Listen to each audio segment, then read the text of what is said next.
सर्वमाङ्गल्यमाङ्गल्ये शिवे सर्वार्थसाधिके शरण्ये त्र्यम्बके गौरी नारायणे नमोस्तुते।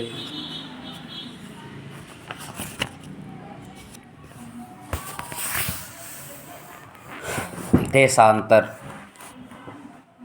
साधन के समय यदि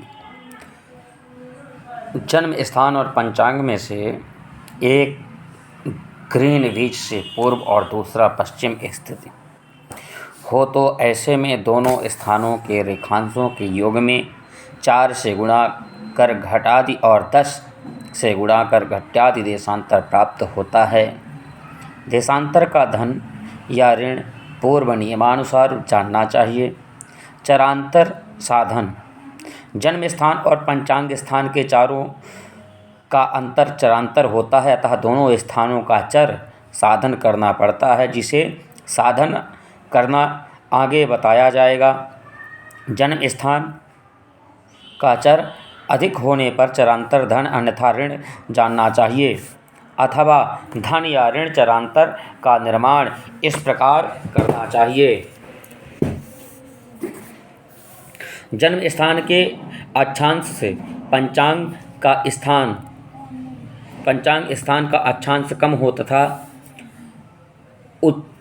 उत्तराक्रांति हो तो धन चरांतर, उसी तरह जन्म स्थान के अक्षांश से पंचांग स्थान का अक्षांश अधिक और दक्षिण क्रांति हो तो भी धन चरांतर जानना चाहिए। अन्य स्थितियों में चरांतर ऋण होगा। स्पष्ट देशांतर साधन इसका प्रचलित अपर नाम फलघट भी है। इसका प्रयोग पंचांग, तिथि, नक्षत्र, योग आदि में और इष्टकाल के स्वादेशीय बनाने के लिए किया जाता है। इसके साधन के लिए देशांतर में चरांतर का संस्कार करना पड़ता है। देशांतर में चरांतर का संस्कार अधोलिखित नियमानुसार करना चाहिए। जैसे यदि दोनों देशांतर व चरांतर धनात्मक हो तो दोनों का परस्पर योग करने से धनात्मक स्पष्ट देशांतर प्राप्त होता है। यदि दोनों ऋणात्मक हो तो भी दोनों का परस्पर योग करने में ऋणात्मक स्पष्ट देशांतर होता है। यदि उन दोनों में से एक धनात्मक और दूसरा ऋणात्मक हो तो उन दोनों का परस्पर अंतर करना चाहिए और उस समय स्पष्ट देशांतर का धनात्मक या ऋणात्मक होना उन दोनों में से अधिक या बड़ा होगा, उसके अनुसार संभव होगा। अर्थात धन मान अधिक या बड़ा हो तो धन स्पष्ट देशांतर, अथवा ऋण मान अधिक या बड़ा हो तो ऋण स्पष्ट देशांतर होगा। स्पष्ट देशांतर साधन का उदाहरण है कोष्टक में 3- यानी मधुबनी से काशी का देशांतर फलादि बराबर 31/10 धनात्मक, मधुबनी से काशी का चरांतर फलादि प्लस 1/20 भी धनात्मक है। अब इनको अतः मधुबनी से काशी का स्पष्ट देशांतर फलादि यानी जोड़ा जाए तो 20 10 30 और 31 1 32 ये सिद्ध होता है। उपरोक्त नियम 1 के अनुसार धन किया गया है। प्रसंगात चरांतर साधन पंचांग स्थान तथा जन्म स्थान का पृथक पृथक दिनमान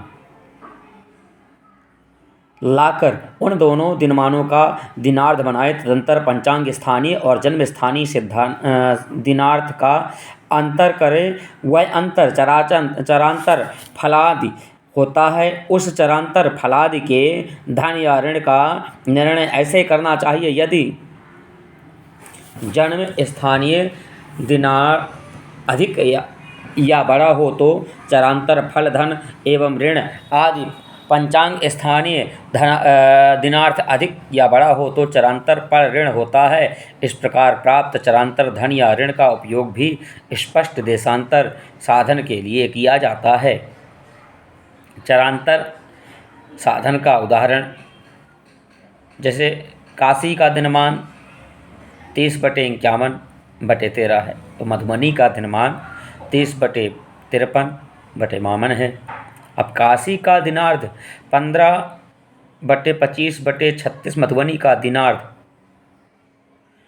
15/26/53 56। दोनों के दिनार्धों का अंतर होगा 0/1/20 पलादि। यह दिनार्धांतर ही चरांतर है। मधुबनी का दिनार्धार्थन बड़ा या अधिक होने से यह चरांतर पलादि धन हुआ। पलभा साधन करना। सायन विषुव यानी मेष तुला संक्रांति के दिन मध्याह्न कालिक 12 अंगुल के अंकुश की छाया का मान जितने अंगुलादि हो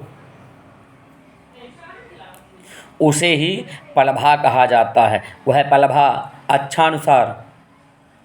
अक्षांशानुसार संग्रहित कर अधोलिखित तालिका में दे दिया जाएगा। उस तालिका के द्वारा आप जहाँ कहीं भी पलभा बनाना चाहे इस प्रकार बना सकते हैं। उस स्थान का अक्षांश जानकर अग्रलिखित चक्र में उस अंश की तथा अग्रिमांश की पलभाओं का अंतर करें और शेष से अक्षांश की कला को गुणा कर 60 का भाग दें।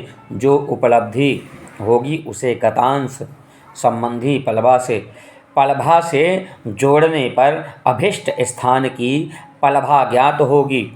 पलभा जानने का उदाहरण ऊपर बताई गई विधि के अनुसार मद्रास की पलभा, जैसे मद्रास की पलभा जाननी है तो वहाँ का पहले अक्षांश देखना है हमको। 13/4 मिला। उपरोक्त पलभा चक्र से 13 व 14 अंश की पलभा देने से क्रम से 2/46/41 और 3/59/28 की प्राप्ति हुई। इन दोनों का अंतर हुआ 0/12/47।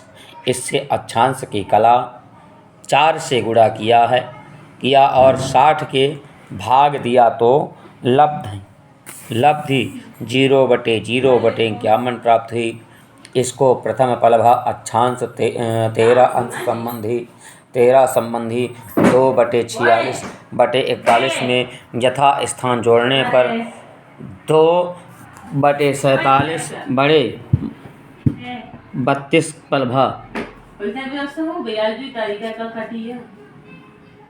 पलभा हुई है।